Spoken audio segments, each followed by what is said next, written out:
నమస్తే, welcome to press Telangana. ప్రస్తుతం మనం ధర్నా చౌక్ లో ఉన్నాం. ఇక్కడ పెద్ద ఎత్తున జనజీవితం మొత్తం కూడా కాక్రోచ్ జనతా పార్టీ జనజీవితం కూడా ఇక్కడ కలిగింది. దీనికి సంబంధించి సోనాం వాంగ్చుక్ ఏదైతే ధర్నను భగ్నం చేశారు ఢిల్లీ పోలీసు అంటూ కూడా పెద్ద ఎత్తున నిరసనలు వ్యక్తమవుతున్నాయి దేశవ్యాప్తంగా. అదే అంశంపై మాట్లాడే మనతో పాటు జంజీ యువత ఉన్నారు. ప్రజలు ఎట్లా చూస్తారు అంటే నిన్న పెద్ద ఎత్తున దాదాపు 21 రోజు కొనసాగుతుంది నిరాహార దీక్ష.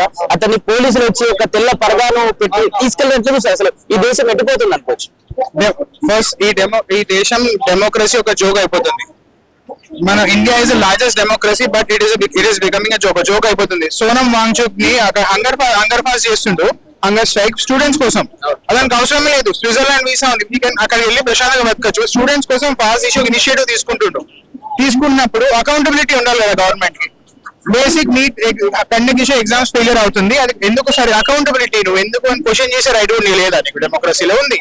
అతను దానికి ఫైట్ చేస్తుంటే వచ్చి పోలీసులు సివిల్ డ్రెస్ లో వచ్చి ఎత్తుకొని వెళ్ళిపోతే ఇది ఎక్కడ డెమోక్రసీ అర్థమవుతలేదు నాకు. తీసుకొని బలవంతంగా హాస్పిటల్ అడ్మిట్ చేసాం. వాళ్ళ పిల్లల్ని కూడా వాళ్ళ వైఫ్ ని కూడా సరిగా చూడనివ్వట్లేదు. This is very unconstitutional. అసలు we need to fight for democracy. ఒక పెద్ద డేంజర్ లో ఉంది మన దేశంలో.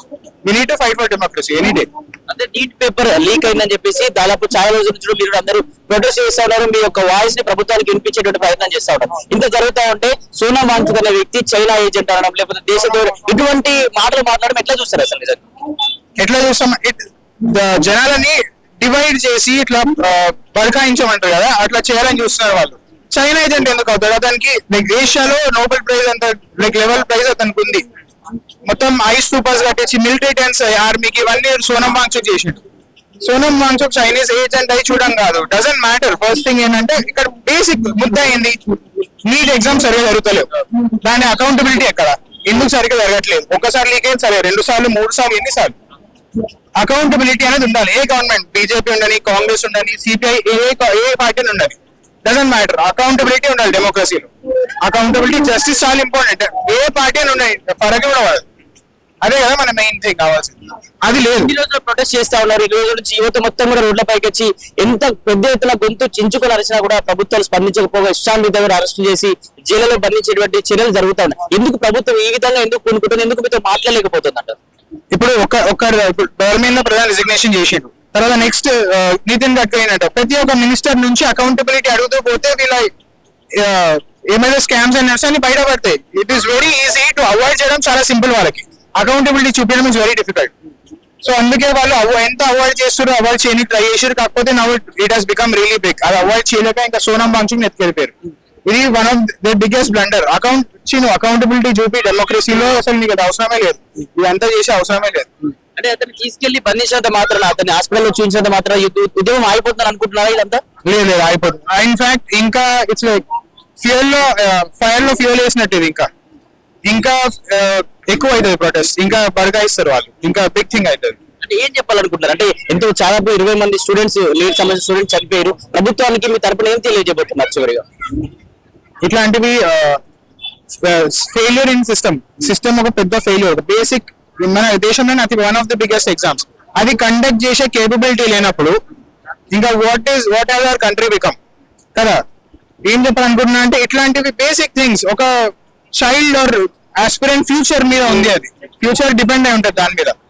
ఏం చేసామంటే but education is everybody's right. You can't make scams. Education business కాదు. నువ్వు వాటితో స్కామ్ చేసి పైసలు పంపించే అసలు చాలా తప్పదు. You cannot do that. Education is everybody's right. ఇక్కడ సోనం వాంగ్చుక్ 21 రోజులుగా నిరాహార దీక్ష చేస్తున్నారు. అతను ఏదో స్వార్థం కోసం చేయట్లేదు. నీట్ పేపర్ లీక్ అయినందున ధర్మాంధ ప్రధాన రాజీనామా చేయాలనే అంశం పైన కూడా దీనికి సంబంధించి పెద్ద ప్రొటెస్ట్ జరుగుతూ ఉంటాయి. ఎవరూ లేని సందర్భంలో జంతర్ మంతర్లో పోలీసులు వచ్చి అతను ఒక తెల్ల పరదా పెట్టి బంధించి తీసుకెళ్ళడం ఎట్లా చూస్తారు? అసలు నిజంగా ఏం జరుగుతుందంటారు దేశంలో? ఇది ఒక కిడ్నాప్ అండి.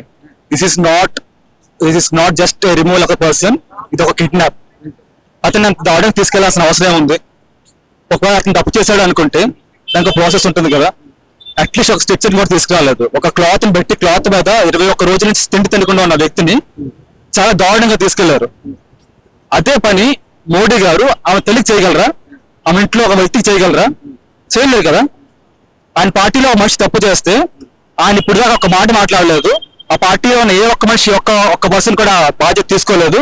అది చేయకపోగా దాన్ని ప్రశ్నించిన వ్యక్తిని ఒక పక్కన చైనా ఏజెంట్ అని ఒక ఫేక్ న్యూస్ క్రియేట్ చేస్తున్నారు. ఇంకో పక్కనేమో పాకిస్తాన్ ఏజెంట్ న్యూస్ క్రియేట్ చేస్తున్నారు. దేశద్రోహి అంటున్నారు. దేశం కోసం పోరాడే ప్రతి ఒక్కరు దేశద్రోహి అయితే మరి వీళ్ళెవరు? దేశభక్తుల? ఒక మతం కోసం, ఒక ప్రాంతం కోసం, ఒక కులం కోసం కాదు. మీకు ఓటేసింది దేశాన్ని కాపాడడం కోసం. అది తప్ప మిగతావన్నీ చేస్తున్నారు. జనాల్ని మతం పేరుతో, కులం పేరుతో విరగొడుతున్నారు. ఎంతకాలం ఇదే పని చేస్తూ కూర్చుంటారు. దేశం చూస్తుంది, యువత చూస్తుంది. మేము చూసాం, ఇది మారుస్తాం. ఇది మార్చడానికి ఈ రోజు హైదరాబాద్ లో కేబీఆర్ పార్క్ లో ప్రొటెస్ట్ చేస్తున్నాం. 3 రోజుల క్రితం మొదలైన ప్రొటెస్ట్ కి ఒక 500 మంది దాకా వచ్చారు. అండ్ ఇది మొదలెట్టింది కూడా ఎవరు ఇన్ఫ్లుయెన్సర్స్ ఏం కాదు, మాలాంటి సామాన్య వ్యక్తులే. సో ఒక 200-300 మంది కూడా ఫాలోవర్స్ అయిన మా అకౌంట్లను చూసి ఒక 500 మంది వ్యక్తులు హాజరయ్యారంటే ఇది ఎంత పెద్ద అంశమో దేశం ఎంత బాగా గమనిస్తుందో మీరు గమనించాలి. దీని దారి మళ్లించడానికి చైనా ఏజెంట్ అని చెప్పి ఒక పక్క, పాకిస్తాన్ ఏజెంట్ అని ఒక పక్క వాళ్ళు కొత్త రూమర్స్ క్రియేట్ చేస్తున్నారు. అది ఎవరు నమ్మడానికి వీల్లేదు. ఇది వాళ్ళ దేశాన్ని కాపాడడం కోసం పోరాడే జనాల్ని దారి మళ్లించడానికి చేసే ఒక ప్రయత్నం మాత్రమే. అంటే పొద్దున ఎవరు లేని సందర్భంలో తీసుకెళ్లిపోవాల్సినటువంటి పరిస్థితి ఎందుకు వచ్చిందంటారు? అంటే ప్రొడ్యూస్ దగ్గర ఎవరు లేనప్పుడు ఈజీగా ఉంటుందా అసలు? ఎందుకు? వాళ్ళకి తెలుసు రాత్రంతా వీళ్ళు ఆయన పక్కనే ఉండి ఆయన కోసం సేవలు చేస్తున్నారని తెలుసు. పొద్దునే తీసుకెళ్తే ఆ సమయానికి ఎవరు ఉండరు. ఎందుకంటే జన్జీ అందరూ రాత్రి పగలు ఫోన్ లోనే ఉంటున్నారు.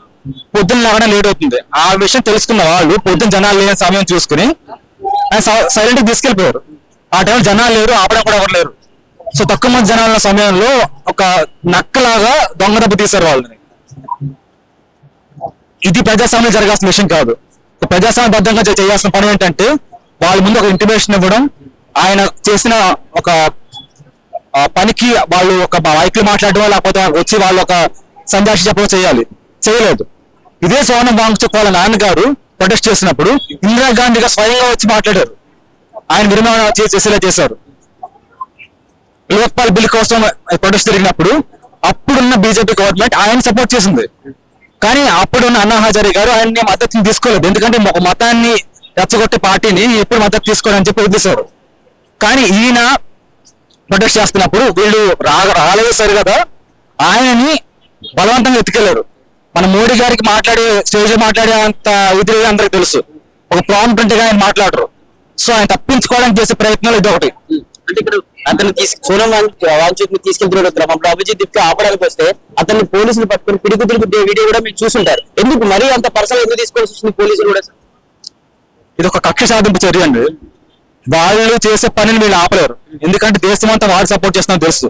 సోషల్ మీడియాలో ఫేక్ ప్రొఫైల్ క్రియేట్ చేసి ఐడి సెల్ ఎంత తినా సరే నిజంగా బయట ఫేక్ ప్రొఫైల్స్ వచ్చి మాట్లాడలేవు కదా. సో వాళ్ళ జనాన్ని భయపెట్టడానికి, నెక్స్ట్ వచ్చే దేశభక్తులకి ఒక హెచ్చరిక పంపించడానికి వాళ్ళు అలా హెరాస్ చేస్తున్నారు. ఒక పక్కన ఇంక పోస్తున్నారు, ఒక పక్కన దేశ ద్రోహులు అంటున్నారు, ఇంకో పక్కన కొడుతున్నారు, ఒక పక్కన జైల్లో వేస్తున్నారు. ఏం జరిగినా సరే ఈ నిరసన ఆగేది లేదు. అకౌంటబిలిటీ తీసుకోవాలి, మీరు బాధ్యత తీసుకోవాలి. దేశం ఇలాగే నడిస్తే ఒక సమయానికి ఒక డిక్టేటర్షిప్ లో అయిపోతుంది. నార్త్ కొరియాని ఒక నియంత్రణ పరిపాలిస్తున్నాడు. మన దేశం ఒక నియంత్రణ చేతికి వెళ్లకుండా ఉండాలంటే ప్రొటెస్ట్ జరగాలి. ఒక 10 ఏళ్ళ నుంచి ఆ పరిపాలన ఉన్నారు. ఇంకో 10 ఏళ్ళ పాటు వాళ్ళే ఉంటే ఒక దేశాన్ని మనం చూడడం, ఒక చెట్టు ఉండదు, పొట్టు ఉండదు, ఒక లా ఉండదు, ఒక ఆర్డర్ ఉండదు. ఇలాంటి నాయకులు మనకు అవసరం లేదు. అక్కడ అపోజిషన్ లో ఉన్న ఏ పార్టీ అయినా, రూలింగ్ పార్టీలో ఉంది ఏ పార్టీ అయినా సరే వాళ్ళని కోవలు పట్టిన పని చేయించుకోవాలి. అది మన బాధ్యత, ఇది మన హక్కు, రాజ్యాంగంలో మనకి ఇచ్చిన హక్కు. దీని యాక్టివ్ పరిస్థితి మనం నిలబెట్టుకోవాలి. ఎవరిని బెదిరింపు చర్యలు చేసినా సరే మనం భయపడాల్సిన అవసరం లేదు. మనకు రాజ్యాంగం ఉంది, మనకు డెమోక్రసీ ఉంది. ఈ ఎట్టి పరిస్థితి కొనసాగడం వీల్లేదు.